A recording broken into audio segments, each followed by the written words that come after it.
Hey guys, and welcome back to the To Be Happy Mindset podcast. And I am so stinking thankful. We have 104 people that like this page, and I am grateful for each one of you guys.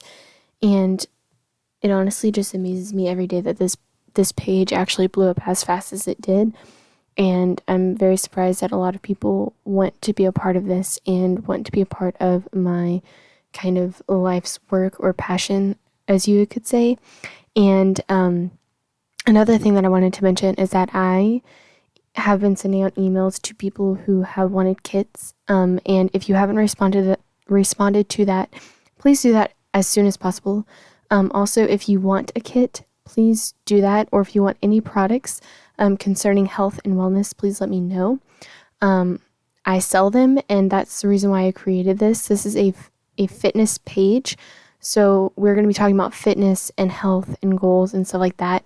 And in order to help me to be able to continue on with this page and continue on with creating these things, I need to earn a commission. And with this commission, I am teaching you guys how to most effectively coach yourself and coach the people around you with health and wellness.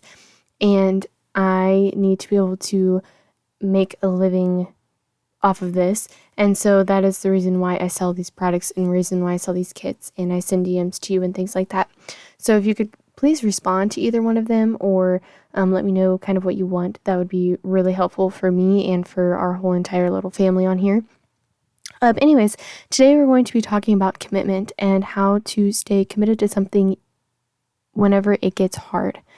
So, I am not a perfect person at this at all in any way, but I definitely know the feeling of being committed to something and seeing it through and then it thriving, and that amazing feeling of accomplishment. And so that's kind of what I wanted to talk to you guys about today, because I am not perfect at it, but I do see ways that we could do this throughout our lives to work better at working through something instead of just quitting or thinking that it's going to get better as time goes on. A lot of times it's either a boundary issue with what we are doing within our lives, or it is just not being as disciplined as what we need to be. And so one quick example that I want to kind of explain is that I do like monthly goals. So I do yearly goals, obviously, and I write them out every single year in the super cliche way that we do every year, and we create these goals and these, I guess you could say, what are they called? Just basically goals, things that you want to be attained. And so I write those every single year, and then I write goals for the month. So monthly goals for me was to add to my savings account, to try a new tea, to finish the book that I was reading, and to really create To Be Happy Mindset podcast and Facebook page and all of that. And so that is kind of something that I have really tried to attain this month. And whenever I have written them down, I write them on this whiteboard that's on my fridge. And so I see it every single morning. And I have diligently worked to finish that. And so now at the end of the month, I have already completed every single thing that I wanted to do this month. And I have attained every single goal that I've wanted. And now I'm going to be even closer to attaining the goal that I want by the end of the year. Now, my end of the year is not starting in January. It starts at the beginning of December. That's kind of like my goal, to accomplish everything that I have on my list to accomplish for the year whenever December starts. And so that's the reason why I have monthly goals. And I even have daily goals. So planning, I'm a big planner. I have a planner, like I have 2 different planners, one for this and then one for like my life and stuff. And it has helped me so much in order to keep organized, especially if you're a student. If you don't have a planner as a student, I don't know how the heck you lived, but that is what I do, and it has helped me a lot. And then I have the top 3 things that I actually want to accomplish during the day.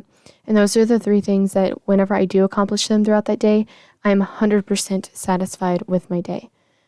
Because I don't want to ever have something that I need to accomplish within my day and that be on the bottom of my list. I want my top 3 things to be on the top, to where I can feel accomplished, and to where I know that I'm going to be set for the next day. Now, I normally have like 5 things that I would like to get done throughout that day, but I picked the highest or most important 3. And by prioritizing my life and prioritizing the way that I am, and prioritizing the way that I seek out to others, and prioritizing the super important benefits of the 3 things that I chose for my day to be perfect, has actually helped me a lot in my mental health, because I am creating boundaries with the things that I am going to get done and boundaries with the things that can wait on. It helps you be more fulfilled throughout the day, and helps you kind of like grow within yourself and find what you do prioritize the most versus what you don't. And that has helped me just pretty much throughout life and throughout my journey in becoming a healthier and happier person.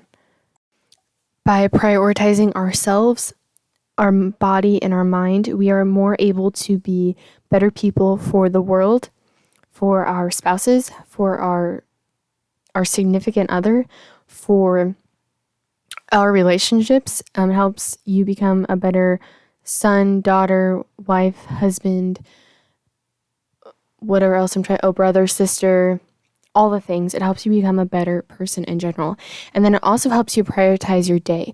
So you know what you need to do when you need to get it done. And that way it gives you enough time to be able to take care of yourself. One of my goals that was on my list for this month was to show up for myself every single day. And I was really worried about this goal because it's not easy for me. Sometimes I just kind of push things to the side and I don't really prioritize what I need to do and what I need to get done. And instead, I kind of just like let other people kind of tell me what I need to do. And instead, I took charge this month and was like, no, this is what I'm going to do. This is how I need to do it. And this is how I need to get it done for me, not for anyone else. Like, I'm not out here trying to tell other people what to do. I'm just here doing my job and what I need to get done and the time that I need to get it done in, and in the ways that I feel is most beneficial for me and the person that is either involved, or if there's no person at all, then it's just me. And by doing that, it has genuinely helped me grow as a person. This month, I've grown significantly, especially with all of the I would just call it things that are going on in the world. It is not easy to, especially if you are working, to be a good citizen and a good worker, especially whenever other people are yelling at you and complaining and being rude, and then you have a lot of other things to do on top of that. It just kind of like, it's hard to do. But with prioritizing things, it has genuinely helped me become a more normal human in the ways that I act with people, in the way that I communicate, in the way that I help myself, and just basically overall wellness has generally changed. Another thing that I kind of wanted to touch on, or that I noticed, was a kind of trend that's happening, is that everyone is either an essential or non-essential worker, which is causing, I feel, a divide within our society, and it kind of can take a mental toll on the people that are non-essential or even essential. Because essentially you feel like, oh, I need to do more, I need to be more, I need to do this, or you get a bigger head on your shoulders than what you should because you think they are essential, and you're like, oh, everyone needs me, blah, blah, blah. But then the non-essential workers end up feeling sad because then they feel insignificant. I definitely see that as a trend going, that people feel insignificant whenever they're non-essential workers. And that should definitely not be the case, because every single person matters, and no matter what your status is, no matter what, if you're essential or not, you are essential to society. And I feel that very strongly about that, and this trend is honestly quite disgusting to me, and I would never want any of you to actually have to deal with that or even be a part of that. And oh my gosh, like just the thought of it just kind of like grosses me out thinking about, because it's so disgusting that even in times of trouble we have to create a divide. And it's not even within like our government that created this divide. It is within ourselves that we created this divide. We have the possibility and the responsibility to make sure that we stay as one body, that we stay as one society. Yet every single time that we get the chance to prove that we're better than someone, or we get the chance to create a divide and a division between us and someone that we love, or even us and someone that we don't like, we take that and we run with it. And it's just so disheartening and one of the most discolored things that I think that we have in society.